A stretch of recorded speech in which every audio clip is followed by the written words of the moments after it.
Hey guys, and welcome to another episode of Let's Max Warframe. Today we're going to be taking a look at one of my most heavily requested weapons, the primed polearm, the Orthos Prime.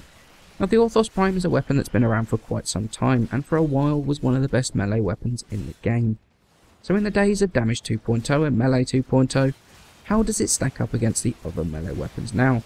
Well, with a base damage of 65, 45.5 in slash and 9.8 in each impact and puncture, it puts it firmly in the top third of melee weapons.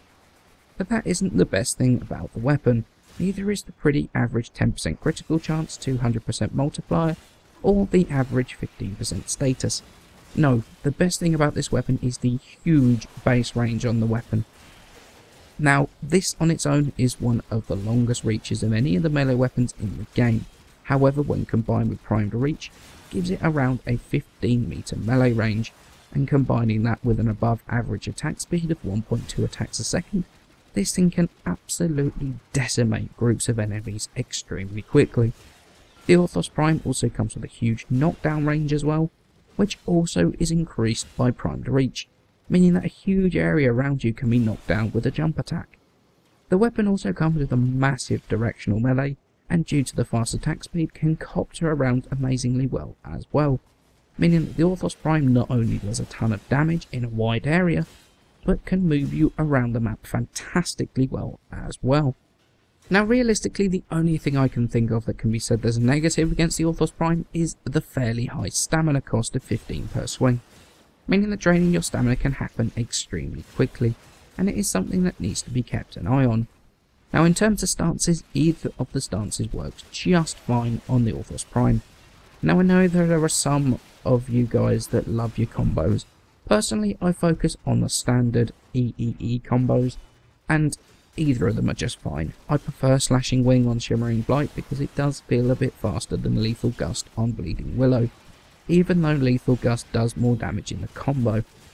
But the main reason I like Shimmering Blight is not only do you have that initial combo that's very good, but the second combo, Howling Gale, is also not that hard to pull off, and the 3 times damage with the area of effect that the Orthos Prime has is absolutely incredible.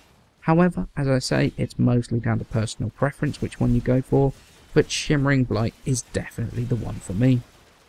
Okay, so let's move on to starting to mod the Orthos Prime. Now it doesn't come with any polarities as standard, however we're going to add 3 in through Former, which is going to be 2 Vs and a D. Now, the majority of the mods are going to remain the same between all 3 of our builds. We've got Shimmering Blight as our stance, Primed Reach, we've got Pressure Point for damage, we've got Fury for attack speed, we've got Life Strike on there as well, which is going to help us regain some of our health if we need to just by channeling. Now, we are going to go with a max elemental build for the Orthos Prime, so we're going to go Molten Impact and Shocking Touch for radiation against Grenier, and Fever Strike and North Wind for viral.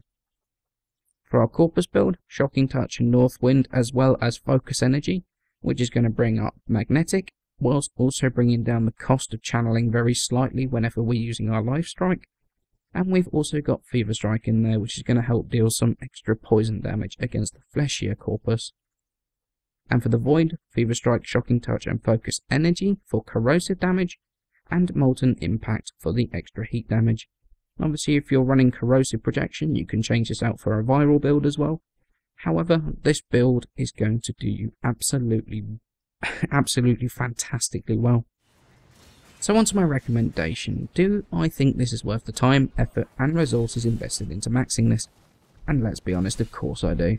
Ever since maxing Primed Reach, those of you that have been in games with me recently will have noticed that the Orthos Prime is my melee weapon of choice.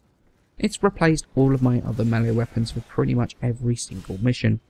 I broke melee weapons down recently into those that give good maneuverability or do great damage, and the Orthos Prime fits into both of those categories.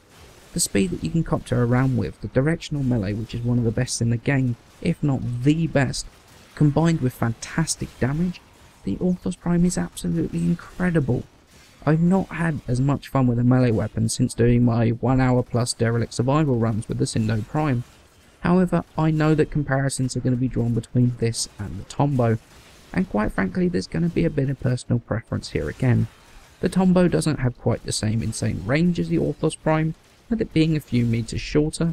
However, it does have a decent amount more damage.